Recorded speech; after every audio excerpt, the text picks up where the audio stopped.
What's up guys, it's me, Jeremy. On the PBE, Sona has undergone some pretty significant changes in addition to a visual update, and after playing around with her, it's actually kind of interesting. Let's get started. Starting with a rundown of all her skills. Her passive is unchanged except for the nerf to power chord on her Q, which got changed to 50% damage from double damage before. Now, her Q no longer gives a passive stat buff, and its overall damage numbers were slightly nerfed from the active, but it now has an aura that causes all allies who are tagged in the zone to gain bonus magic damage on their next attack.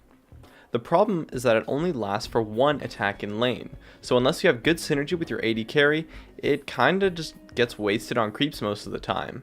Either way, due to the power chord change, it is a nerf to her laning phase damage as a whole overall, but since the aura can't affect any number of players, it's actually kind of a buff to her damage in teamfights. In addition, her W no longer gives passive stats as well, but the heal now scales off of percent missing health and gives allies a pretty decent shield to any who stand in the range of the aura. These two changes are just an absolutely massive buff. The shield is so good when playing versus a poke lane. Her new W is definitely much stronger, so maxing it with 2 points in the Q early on seems to be the way to go now. I think I was giving my AD carry and myself a combined 500 to 600 HP or so at rank 5 of the ability alone. It just gives her so much overall trading power and makes her incredible when paired with a poke heavy or lane dominant AD carry, despite the small nerf to her damage.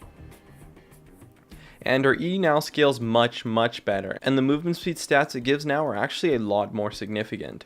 It's still a little useless in lane, but outside of lane, it's actually really good now, and usually gives around 40 to 60 movement speed to your allies. It also scales up really well with AP too, something around like 8% movement speed per 100 AP, which is actually kind of good. And lastly, her crescendo is unchanged and remains to be one of the best ultimates in the game, and not much needs to be said about crescendo anyways. Now, my initial impression of Sona was that she actually got nerfed. Her laning damage does feel a lot weaker, but with some coordination with your AD carry and them using your abilities properly, it doesn't really make that much of a difference overall in damage, or at least it's a very slight difference. While the power of her W actually really surprised me when I tried maxing it instead of maxing Q, so the new W is just so easy to use and abuse, and gives Sona a great matchup versus any poke lanes now, which is just awesome. In addition, Sona's teamfights feel a lot better. The auras are so much more significant, and the power difference is really noticeable. The power chord usage mechanic definitely still exists, giving you loads of utility, but since the range on her auras was significantly nerfed, it really stresses the importance of good positioning now.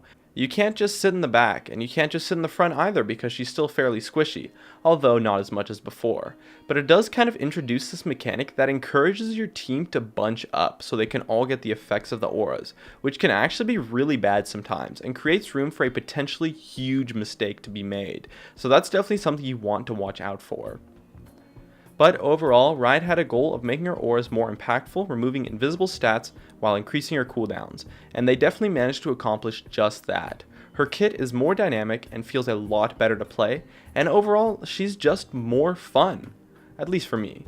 It's hard to tell because players on the PBE can have such a significant swing in skill, but I think Sona does get a slight, deserved buff with these changes. My name is Jeremy, and that's it for my video on the new Sona. If you enjoyed this video, feel free to check out some of my others on the screen right now, or stay connected at facebook.com/gamingcurios. Drop a like, share this video, and make sure to subscribe for some more awesome content in the future. And as always, thank you so much for watching, and I'll see you guys next time.